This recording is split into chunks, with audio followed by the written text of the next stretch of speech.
1월 31일 화요일 내가 사랑하는 자라는 제목으로 마태복음 12장 14에서 21절의 말씀입니다. 기도드리겠습니다. 사랑의 하나님 감사합니다. 1월 한 달도 우리를 지키시고 우리 가운데 건강과 또한 모든 보호하심으로 우리를 지켜주시니 너무 감사합니다. 이 시간 하나님의 말씀을 통하여서 하나님의 말씀을 듣길 원하고 복음이 들려지기 원합니다. 말씀대로 믿고 살고 누리는 인생이 되게 하시며 이 시간에도 함께하여 주시옵소서.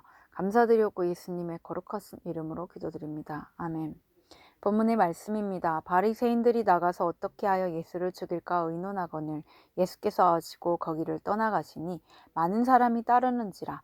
예수께서 그들의 병을 다 고치시고 자기를 나타내지 말라 경고하셨으니 이는 선지자 이사야를 통하여 말씀하신 바.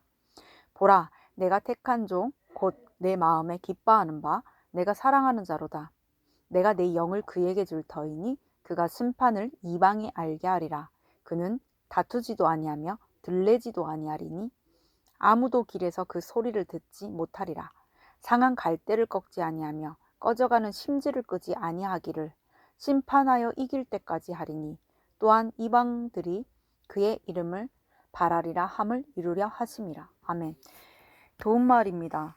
들레다는 야단스럽게 떠들다는 의미이고 갈대는 습지나 물가에 저절로 자라며 2에서 3m 정도로 성장하는 다년생 풀입니다. 줄기는 속이 비었고 마디로 연결되어 있으며 곱고 단단합니다. 잎의 길이는 20에서 50cm입니다. 심지는 등잔, 남포 등 초 따위에 불을 붙이기 위하여 꼬아서 꽂은 시로락이나 헝겊을 말합니다. 본문 요약입니다. 바리새인들이 예수님을 죽이려는 음모를 꾸미지만 예수님은 이를 아시고 몸을 피하십니다. 고침을 받은 병자들에게 예수님이 함구하라고 하시며 자신의 사역이 구약의 선지자 이사야의 예언을 성취하는 것임을 밝히십니다. 오늘의 중보기도입니다. 과중한 업무와 관계의 어려움을 겪는 직장인들이 말씀으로 하나님의 사랑을 입은 자임을 깨닫게 하옵소서. 아멘. 본문 해설입니다. 첫 번째, 예수님을 죽일 의논 14절의 내용입니다. 한쪽 손 마른 자가 고침받은 것을 보고도 바리새인들은 기뻐하지 않고 오히려 예수님을 죽이려 합니다.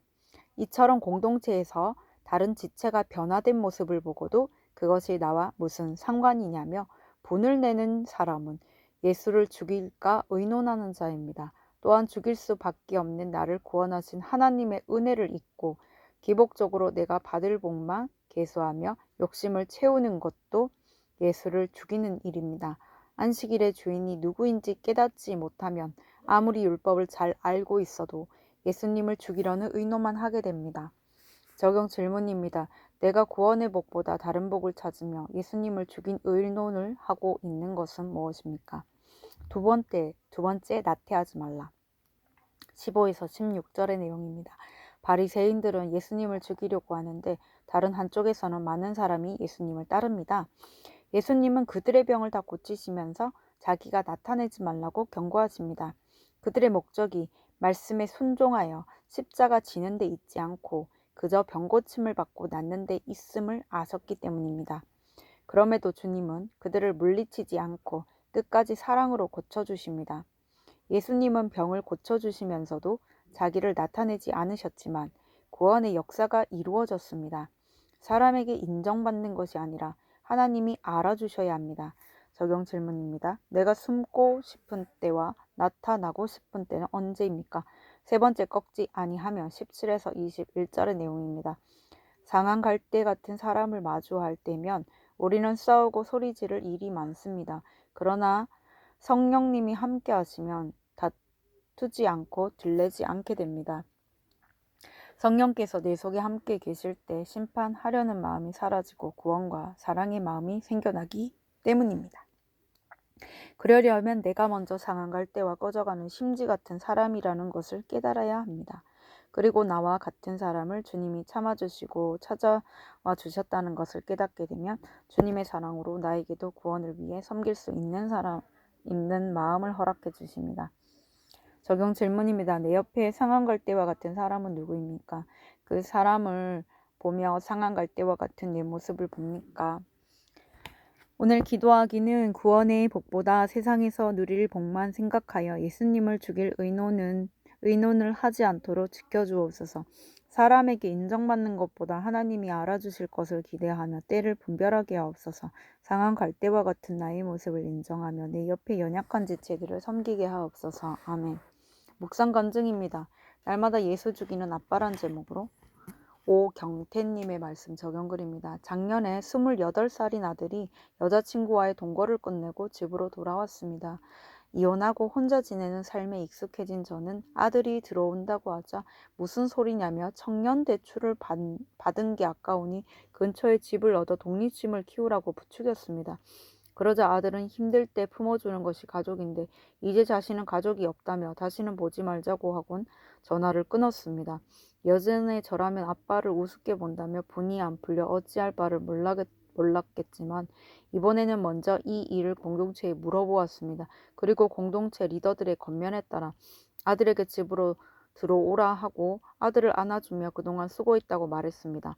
그 후 1년쯤 지난 요즘 아들은 새로운 여자친구를 만나고 있습니다. 그런데 문제는 직장을 쉬는 날에는 당당하게 여자친구와 외박을 한다는 것입니다.